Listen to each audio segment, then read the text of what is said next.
स्नेहा का सपना था कि उसे कोई बहुत ज्यादा समझदार और स्मार्ट पढ़ा लिखा लड़का मिले, लेकिन कहते हैं ना, जो भाग्य में होता है होता वही है। देख, मैं साफ कह रही हूँ, लड़की के बाप के पास भर भर के पैसा है। अरे एक बार लड़की ने तुझे पसंद कर लिया तो समझ के पैसे की तो नदियां भर जाएंगी, लेकिन फिर भी तेरी प्यास नहीं बुझेगी बेटा। अरे माँ, फ्रिज में मैंने 2 बोतल पानी की रखी है, और कैसे प्यास बुझेगी? अरे 5वीं फेल, मैं बात कर रही हूँ पैसों की प्यास की। तू गवाह नहीं समझेगा इस बात को। बस तुझसे लोगों की नौकरी करवा लो। वो क्या है ना आशीष की माँ, वो सीधा है, और जिसे तू लोगों की नौकरी बोल रही है ना, वो आशीष का प्यार है अपने लोगों के लिए, जिनसे वो प्यार करता है या जिनसे जुड़ा हुआ है वो। अरे जमाना नहीं रहा वो।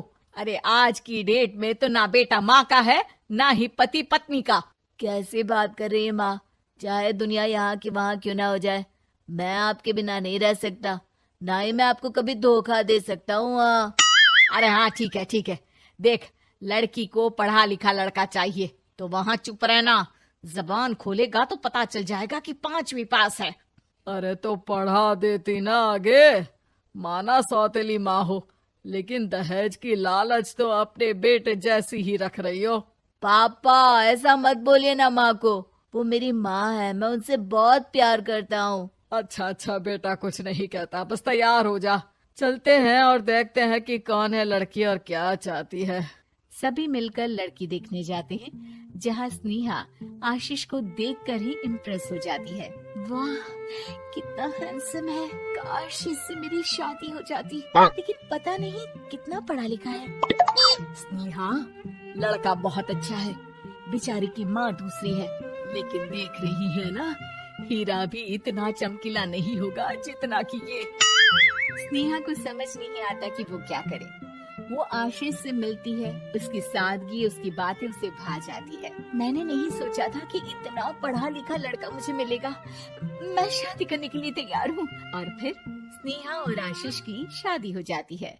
शादी के बाद सासू माँ कहती है, अरे बेटा, वो तेरे जेवर मुझे दे दे, मैं संभाल कर रख दूंगी। स्नेहा, जो कि खुद भी एक समझदार लड़की थी, नहीं नहीं, मैं अपने जेवर नहीं दूंगी, उसके लिए तो मैंने पहले ही लॉकर खुलवा लिया था माँ जी। ये मेरी कुछ आर्टिफिशियल ज्वेलरी है, इसे रख लीजिए। वैसे मेरी अलमारी में जगह नहीं है ना। सास बेचारी नई नई बहू से क्या उलझती। सुनिए जी, मैंने आपके लिए खाना और नाश्ता बना दिया है, ऑफिस कब जाना है? कौन से ऑफिस में? मैं तो घर का सारा काम करता हूँ। हाँ, क्या बात कर रहे हैं? इतना पढ़ लिख कर आप घर का काम क्यों करते हैं? कितना पढ़ लिख कर? मैंने तो सिर्फ 5वीं तक पढ़ाई की है। तभी वहाँ सास आ जाती है। अरे 5वीं तक भी पढ़ लिया तो समझो मेरी कृपा से, वरना तो जो इसके लक्षण थे ना, क्या बताना। अच्छा आशीष, जरा बाहर जा और भाग कर टूथपेस्ट लेकर आ, सुबह से मंजन नहीं किया। और हाँ, फिर जाकर दुकान की सफाई कर देना, तेरा छोटा भाई दुकान पर जाने को तैयार हो रहा है। स्नेहा ये सब सुनकर हैरान रह जाती है। वो सोचती है कि आखिर उससे क्या गलती हो गई जो उसके साथ ऐसा हुआ। आशीष स्नेहा के पास जाता है। सुनो, तुमको तो मैंने पहली मुलाकात में ही बताया था कि। स्नेहा आशीष की बात ही नहीं सुनना चाहती है। वो जोर से चिल्लाती है, चुप रहो बिल्कुल, गंवार कहीं के।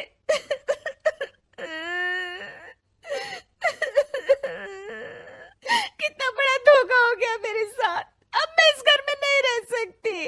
प्लीज ऐसी बात मत करो, मेरी पत्नी हो तुम, जैसे बोलोगी मैं वैसा करूंगा। मैं कोशिश करूंगा बाहर जाकर कोई काम ढूंढ लूं, पर प्लीज मत जाओ।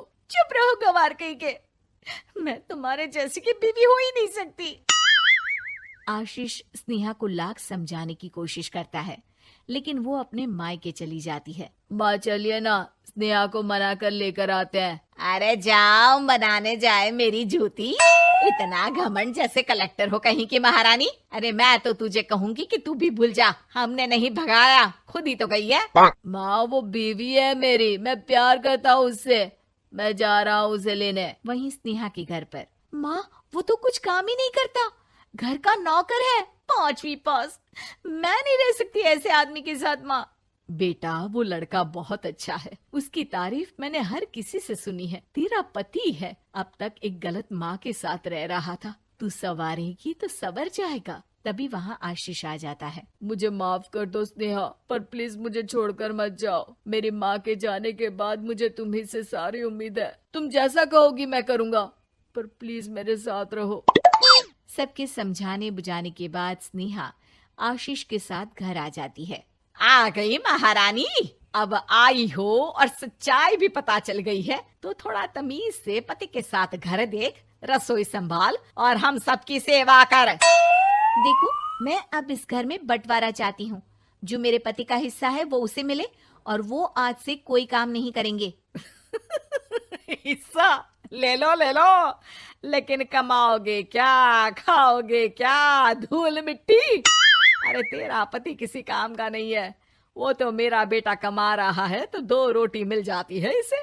तभी वहाँ स्नेहा के ससुर आ जाते हैं। मैंने एक बंद फैक्ट्री को पहले ही आशीष के नाम कर दिया है और घर के 2 तल्ले में 1 तल्ला ले लो। मैं तो आशीष के पास रहूंगा, वकील थोड़ी देर में आता ही होगा। अरे जाओ जाओ, 2 दिन में भूख से तड़प कर सब वापस आ जाओगे। बढ़िया आई बहू बेटे वाली। फिर क्या था, स्नेहा आशीष के साथ मिलकर बंद फैक्ट्री को खोलती है और मन लगाकर काम करती है।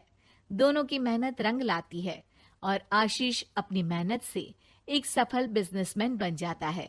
लेकिन एक दिन, अरे बहू बेटा आशीष, मुझे माफ कर दो, मैं भी अब तुम लोगों के साथ रहना चाहती हूँ। इस कमबख्त ने तो दुकान का बेड़ा गर्क कर दिया। वो तो आशीष था जो सारा दुकान का काम संभालता था। बेटा हमारे पास तो अब खाने को भी नहीं बचा। माँ जी, इसे कर्म के फल कहते हैं। खैर, खाना है तो आपको और आपके बेटे को काम करना पड़ेगा, समझी? हे भगवान, अब ये दिन आ गए हैं कि बहू के साथ रहने के लिए मुझे काम करना पड़ेगा। बेटा आशीष, तू ही समझाना अपनी बीवी को। पता है ना मैंने तुझे कितने प्यार से पाला है। हाँ माँ, वो तो ऐसे ही बोल रही है आपको।